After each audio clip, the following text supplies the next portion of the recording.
there is a particular kind of pain that almost nobody talks about. Not because it's rare, because it's embarrassing. It's the feeling that everyone else got the instructions for life except you. You watch people your age move forward. Careers, relationships, success, confidence, direction. And meanwhile, you're still trying to figure things out. Still changing your mind. Still questioning yourself. Still wondering why everything seems to take longer for you than it does for everyone else. And after enough years, a dangerous thought begins to appear. Maybe something is wrong with me. Maybe I'm just behind. Maybe everyone else has something I don't. But Carl Jung believed there was a specific type of person who experiences life this way. Not because they are broken. Not because they are lazy.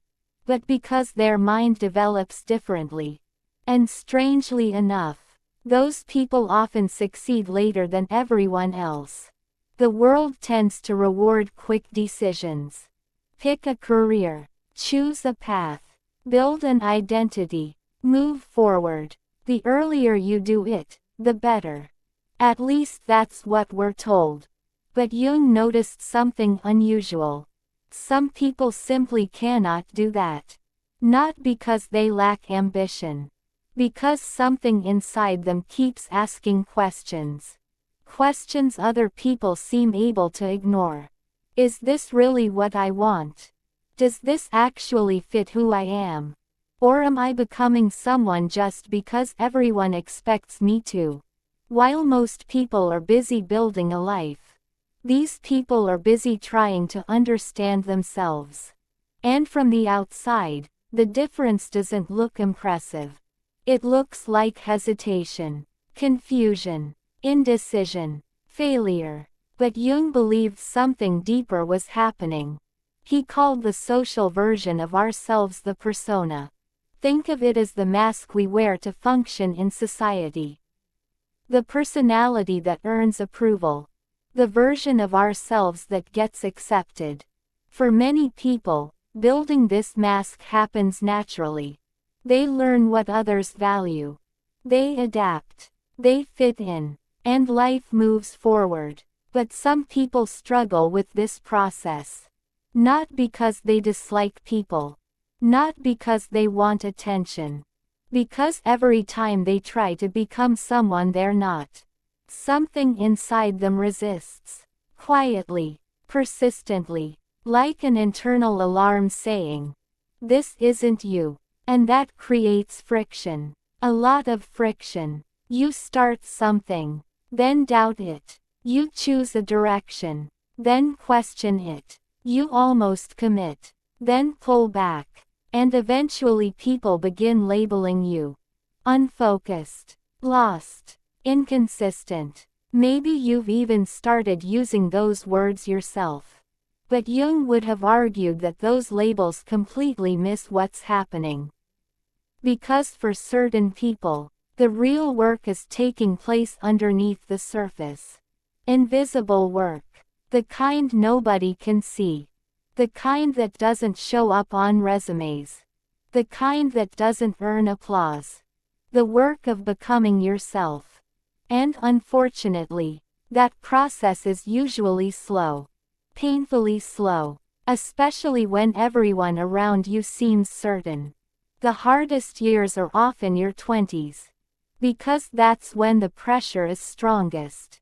Everyone wants answers. What are you doing? Where are you going? What's your plan? And if you don't have one, people assume you're falling behind. But what if you're not behind at all? What if you're developing according to a completely different timeline? One that doesn't make sense early in life, but becomes incredibly powerful later. Because here's something most people never realize. Speed and growth are not the same thing.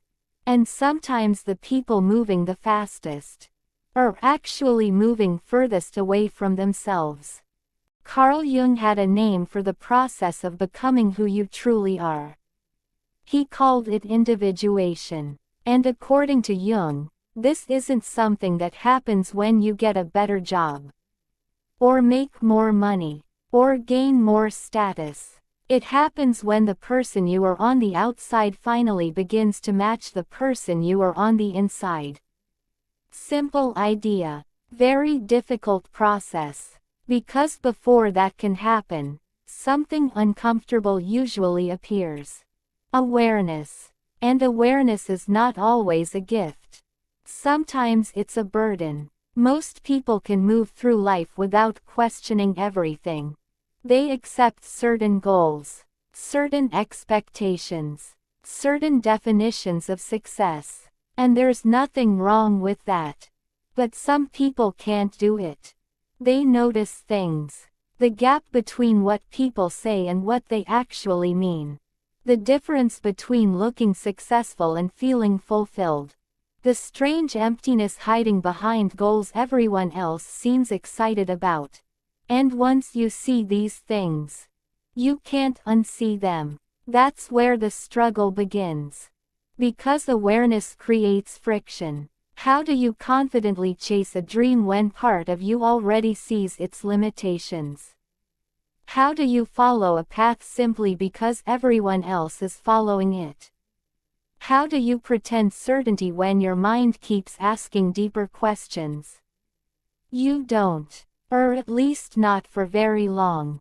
And from the outside, this looks like weakness. While everyone else appears decisive, you seem hesitant. While everyone else appears confident, you seem uncertain. While everyone else is moving forward, you seem stuck.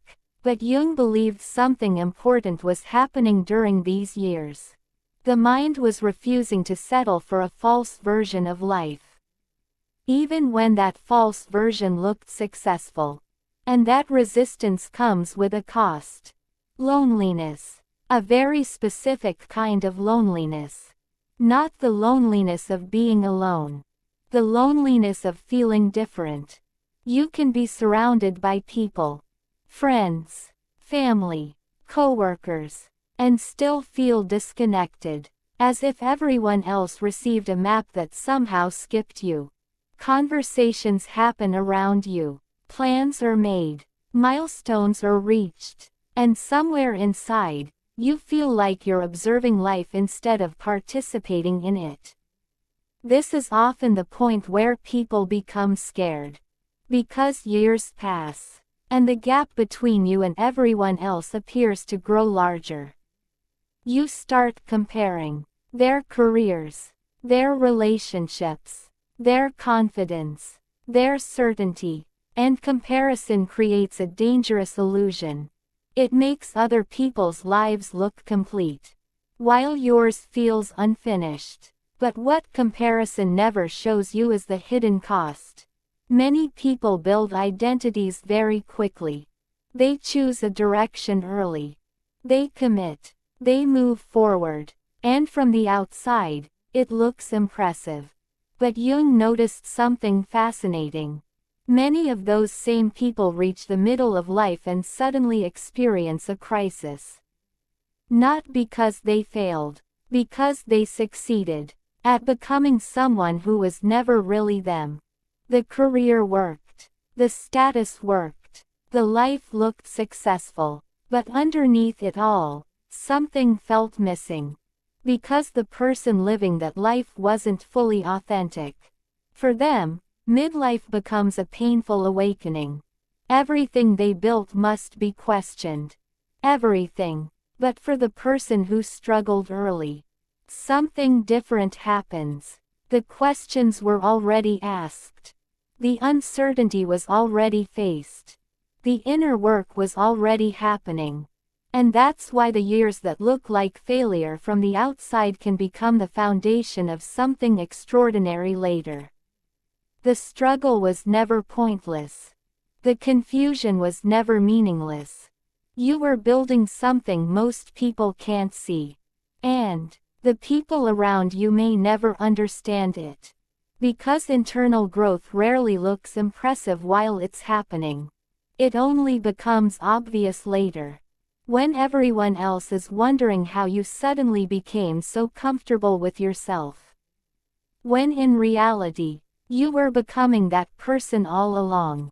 Something interesting begins to happen as these people get older. Not suddenly, not dramatically, slowly, almost invisibly, the need for approval starts to loosen. The pressure to keep up with everyone else's timeline begins to fade. The comparison that once consumed so much mental energy starts losing its grip. And for the first time, life becomes quieter, not because everything is finally perfect, because they stop measuring themselves against lives that were never meant to be theirs. This is the turning point Jung wrote about. The moment when a person stops organizing their life around expectations and starts organizing it around truth. Their truth. And the difference is enormous. Because when you're young, success often means becoming someone impressive. But later in life, success starts to mean becoming someone real. The strange thing is that the people who struggled most with fitting in often become the people who are most comfortable with themselves.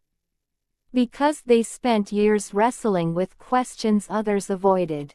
Who am I? What do I actually want?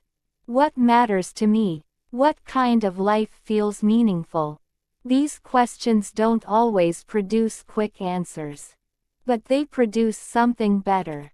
Depth. And depth ages well. Very well. Psychologists have repeatedly found that many qualities associated with wisdom continue developing long after youth fades. Emotional intelligence, judgment, patience, self-awareness, the ability to tolerate uncertainty, the ability to see complexity without falling apart. These are not 20-year-old strengths. These are life-earned strengths. And that's why some of the people who feel most lost in their 20s become remarkably grounded in their 40s, 50s, and beyond. Because they were building foundations instead of appearances. The world notices achievements. But life is built on foundations. And foundations take time. Maybe that's why so many late bloomers describe the same experience. At some point, they stop chasing the version of success that impressed everyone else. And start creating a version that actually fits them. The career becomes more authentic. The relationships become deeper. The confidence becomes quieter. Less performance. More certainty. Less proving. More being. Carl Jung once wrote that the privilege of a lifetime is becoming who you truly are. Not who your parents expected. Not who society rewarded. Not who earns the most approval. You, the real version. And according to Jung, that journey is rare. Far rarer than success. Because many people spend their entire lives becoming acceptable. Very few spend their lives becoming themselves. So if you've spent years feeling behind, if your path has looked confusing, if everyone around you seemed to receive a map you never got, maybe the problem was never that you were lost. Maybe you were simply walking a road that takes longer. A road that doesn't reward speed. A road that asks for honesty instead of performance. A road that often looks like failure before it looks like success. And maybe that's why the people who bloom late often bloom differently. Not louder, not faster, not more impressively, just more completely. Because while everyone else was busy becoming something, you were busy becoming someone. And if that's the path you're on, you're not late. You're still becoming. And some of the most important parts of that process haven't happened yet.